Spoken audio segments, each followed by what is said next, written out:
in the same time zone as me. My name is Jeff Rathke. I'm a senior fellow at the Center for Strategic and International Studies here in Washington, and I am also the deputy director of our program on Europe. I've been at CSIS for about 2 years now, but before joining CSIS, I spent a career as a Foreign Service officer working for the State Department for almost 25 years in a career focused largely on Europe, although some other parts of the world too. And I happen to be from Pittsburgh, Pennsylvania, for those of you watching from Western Pennsylvania. I am told that if you have questions, you should leave them in the comments section below. The helpful folks here have reminded me of that. But I'm happy to get started and talk a little bit about France and the elections that have just happened. Yeah, so before we get into the nitty-gritty of the election, could you just kind of touch on the phenomenon that's kind of happening in Europe with Brexit and the rise of Le Pen and all of that? Right. So I think you've got a number of parallel phenomena. Some of them have things in common, some of them are distinct, and they often get lumped together in one big heap of populism and nationalism, which is only helpful to a limited degree. It obscures things too. If we talk about Brexit, the United Kingdom has been part of the European Union since the 70s. It was not a founding member, joined later. That has a bunch of historical reasons, but basically there's always been an ambivalent relationship between the British population and Europe, or particularly the European Union. And so what has, you've had then, since the referendum and the decision to leave the European Union, a whole bunch of kind of cascade effects. What's this going to mean for Britain's relationship to Europe?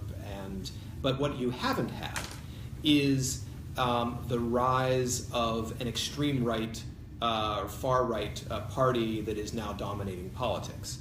The Conservative Party in Britain has moved to the right, I would argue, but they have not become a far-right party. And the far-right party, the UK Independence Party, actually has kind of fallen apart since their biggest success in the Brexit referendum. Whereas in France and in a lot of other continental European countries, you have a far-right movement that has grown in strength and in public support over the last, certainly over the last couple of years in some cases. In the case of France, the National Front has been around for decades and has much more gradually built its support to the point where Marine Le Pen got 35% of the vote in last Sunday's presidential election. But again, this is different in different countries. In places like the Netherlands, you have a far-right party, the Freedom Party. You have a party in Sweden called the Sweden Democrats, which is the second strongest party. You've got a number of far-right parties that have grown up much more quickly, and each of them draws on a mixture of nationalism, in some cases anti-foreigner sentiment, in some cases anti-globalist sentiment, sometimes more of a far left view than a far right view. And so all of these things together make up this kind of quote unquote populism and nationalism, but in each place it's a bit different. Great. So what do you think some of the factors that have contributed to the rise of populism in Europe, and is it similar to what's going on in the US? Okay, and then the question of what this means or how this relates to the U.S. is the other thing that, of course, gets a lot of attention. And there are some parallels, but it's far from a complete kind of overlap. In Europe, in many places, what you have is the far right giving voice to frustrations about migration. And that, I think, is a bit different from here, because in Europe it's largely been sparked by the migration crisis of 2015, where you had over 1 million people coming from Syria, Afghanistan, and coming through the Eastern Mediterranean into Europe, and in some cases such a large number of people that it was hard for social systems to immediately cope with them. And there's been kind of a reaction against that. In other places, it has more to do with economic stagnation, with a failure or a slow growth or even recession in a number of places. Greece being a great example, where you've got a far left party, Syriza, that is now in power after the economic and the debt crisis there. And then you've also got certain elements of basically nationalism, pure nationalism, which I think you have that to a significant degree with the National Front in France. In each place, a different mixture of these components. In the United States, again, some of these elements are present, but I think they've got different antecedents. You haven't had a spike in migration in the United States, for example, like you had in Europe. So the immigration angle arises in a different way here. The anti-globalism, you see a bit of that, especially in the decline of U.S. manufacturing and the uncertainty in certain sectors of the economy. But again, I think the parallels are there, but the comparisons need to be kept in a certain kind of perspective. Sure. And can you tell us about this past election, some of the factors since the election of Le Pen? What changed to kind of give this really great support for a more centrist candidate?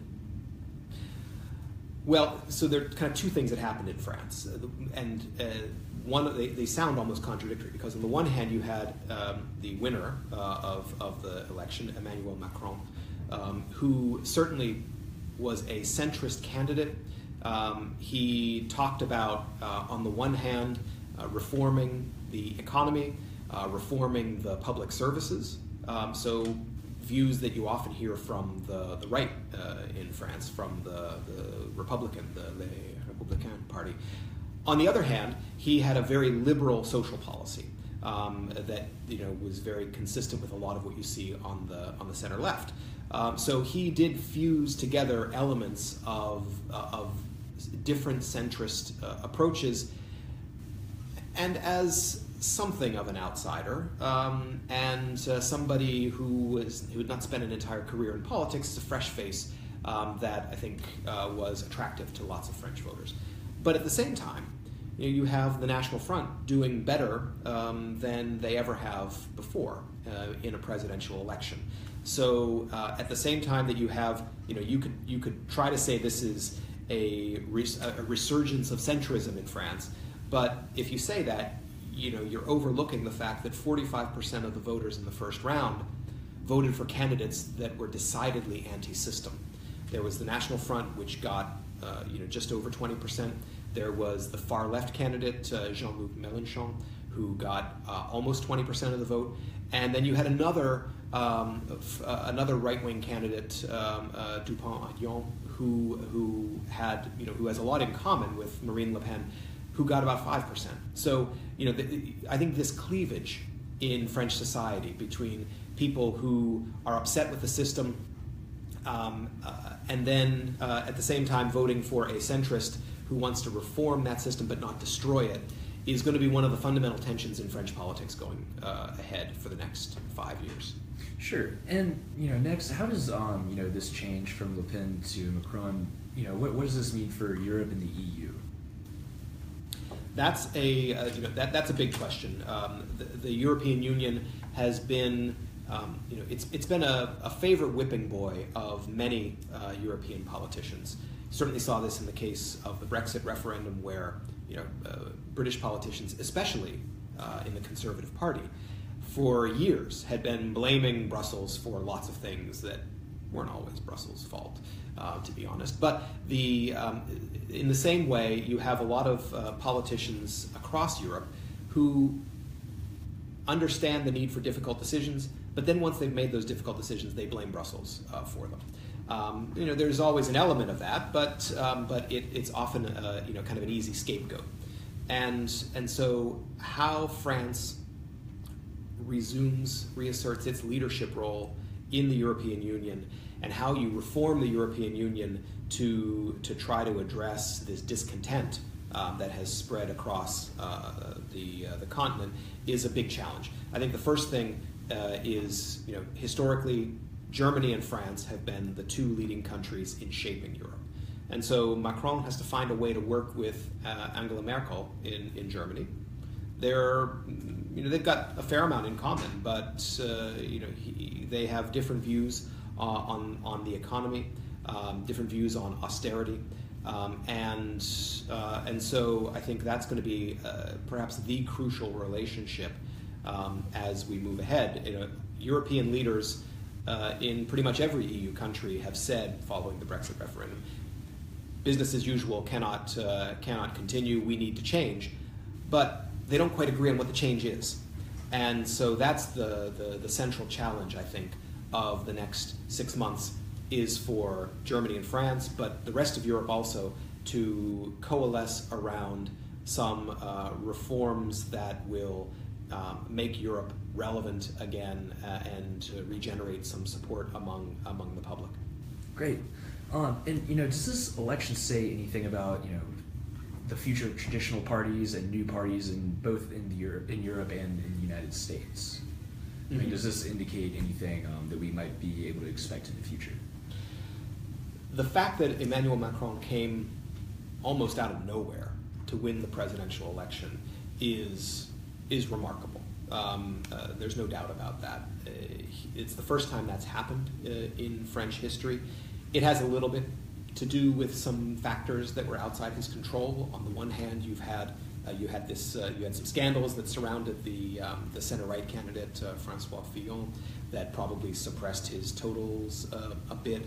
You also have the fact that the way the French system works. You've got this two-round system, but he had been the Minister of the Economy for about a year under Hollande.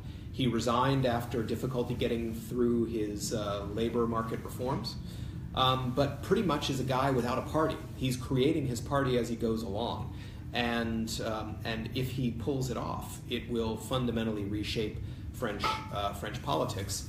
If he doesn't pull it off, then what you could have is a 5-year term of friction between himself and the Parliament, and a fractiousness in French politics that could wind up benefiting ultimately the far right. So it is that part is specific to France. In other places, you don't have the same kind of presidential system that France has. So you don't have the party landscape shifting quite as quickly. In Germany, there's a far right party called the Alternative for Germany.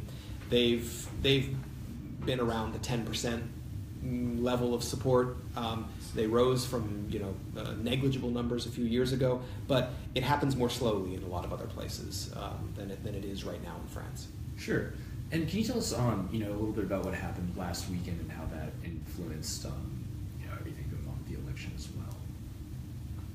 Well, I think you're probably referring to the Russian interference in the election. So last Friday night, just a couple of days before the vote, day and a half before the vote, and right when France entered its sort of mandatory blackout period, where the campaigning stops and electioneering stops, there was this release of documents that were allegedly hacked from Macron's campaign. And according to Macron's campaign and some independent cybersecurity companies, this bore all the hallmarks of Russian state-sponsored cyber hacking and computer network exploitation. So a couple of things are remarkable about that. One, it's pretty brazen. Two, it happened very close to the election itself. So not enough time for any of this information really to be analyzed or to have any substantive effect. And three, if it suppressed the vote, it only did so minimally. So it's not really clear whether it had any kind of significant effect. And subsequent to the release, it's been not much has come out of these documents that is at all interesting. And in fact, you've probably seen in the last couple of days stories that the Macron campaign may have deliberately planted false or misleading documents and used fake email accounts in order to try to confuse and slow down the cyber attackers. I'm not in a position to confirm that, but if so, that would be an interesting new twist in things. The one thing that you can guarantee about this is that it has ensured that Macron is going to take office knowing that Russia tried to intervene and either tilt the playing field toward his opponent or just to generate enough confusion and chaos inside French politics that it would make him harder to govern. So, in that sense, if Russia was behind it, it seems they were, then they've just made their relationship with France even more difficult than it was going to be already. Great. So what are you watching next, and what should we be paying attention to going forward, just to see how everything plays out? Well, I think there are a few things. The first thing, and the most important thing, is the parliamentary election, which is going to take place. It takes place in two phases, June 11th and June 18th. And this is going to be the real test of whether Macron and his growing political movement can bring him a majority or something close to a majority in the French Parliament. The candidate lists have not been announced yet, so it's a little hard to judge from any polls because the way the French system works, it's a little bit like in the United States. You have a specific electoral district, you vote for specific candidates. You don't have a party list like you do in some other places. So the opinion polls right now don't really mean much because you don't know who actually is going to be in the race. But those opinion polls suggest that En Marche, which is Macron's movement, that they're ahead in the polls, 26% or so. But whether that translates into winning enough seats that he can govern effectively is still an open question. So I think that's the first big thing. What happens in the French parliamentary elections?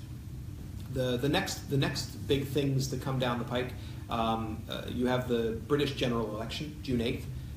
Looks like Theresa May and the Conservatives are going to get a pretty solid majority. So that would be really continuity, although it would probably give her more flexibility for some policy changes. And then the other two big things I would watch out for is the German Bundestag elections, which take place in September. And the big question there is whether Angela Merkel gets returned for a fourth term in office. And then what's going to happen in Italy? Italy is a country we haven't talked much about, but there you have extreme parties on the right and kind of left-ish. I mean, the idiosyncratic party, the Five Star Movement. Whether there's an early election in Italy, what the results of that would be. Italy, in some ways, has the biggest challenge because it's got a big public sector debt problem. The financial sector has been, it has some real troubles as well. And so, if you have an anti-system party winning, then what that means for the euro, common currency in Europe, what that means for European politics more broadly, big issue. So, whether there's an early election in Italy is another thing to watch. Great. Well, thanks so much for talking with us. I think that's all we have for now, but this has been great, really informative. So okay, terrific. Great. Thanks a lot. All right.